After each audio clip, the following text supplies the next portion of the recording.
We've talked often about the China model.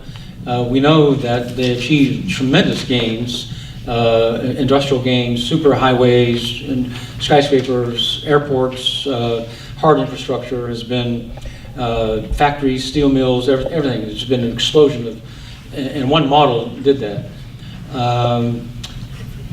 Can the model that they have today, one, it seems to be re-centralizing power in the hands of state-owned enterprises.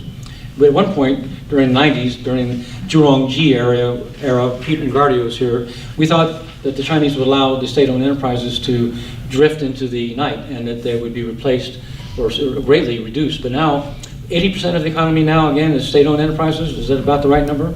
It sounds a little high. No.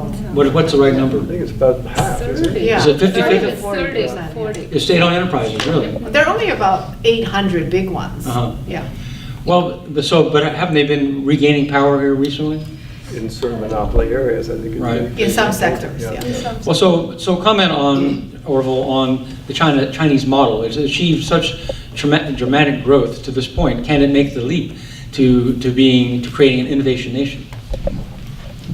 Well, first I should say I'm somewhat of a neophyte on this topic, and it's interesting to hear you two who really know what you're talking about.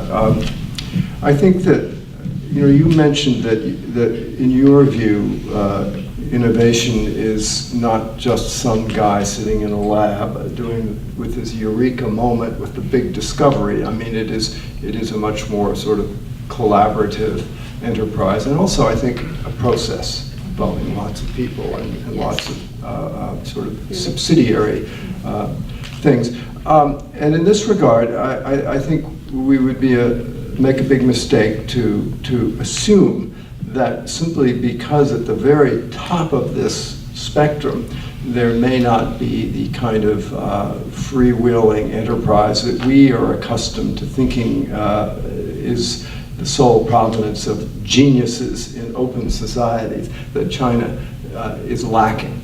I think we're watching, as we have for many years now, a series of experiments about the China model. Does it work? Does it not work? And I think we've been surprised on many occasions that in fact it has produced quite a lot. Now, surely it has some shortcomings, and one of them is I think that it's rather closed. It doesn't allow people to have the kind of freedom that we are accustomed to having in a Western society. But let me pose a somewhat sort of heretical thought here. It occurs to me, watching this, first of all, I think if you compare America and China, I mean, I'm always amazed at the level of enterprise, energy that's sort of seething around at all levels of this pyramid, whereas America seems sometimes to me a little bit more becalmed. People are, I don't know, at the top level, yes, they're incredibly energetic, innovative, and sort of creative. But you get down into the middle, lower reaches, it's another question. So I think these things have to all be factored in. But here's the heretical thought.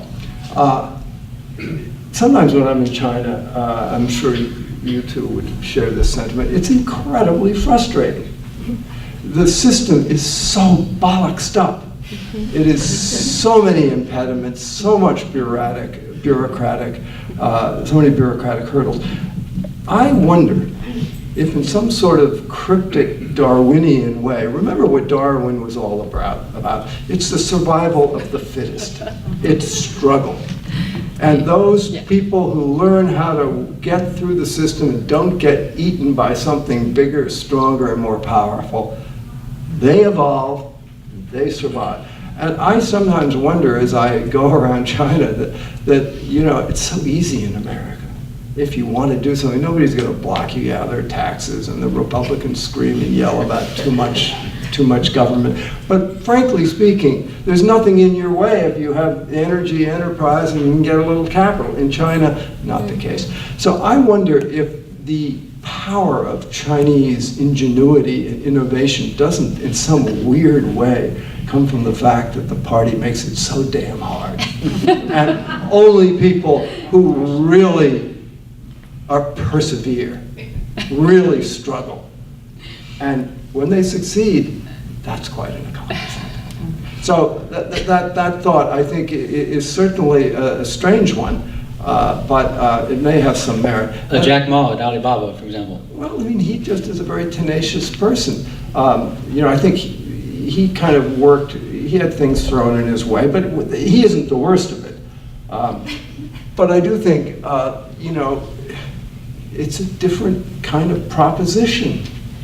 And I think we may be surprised how far China can get, even though it is not as open a society. It doesn't sort of revel in its own individualism and its own sort of infinite freedom, how far it can get.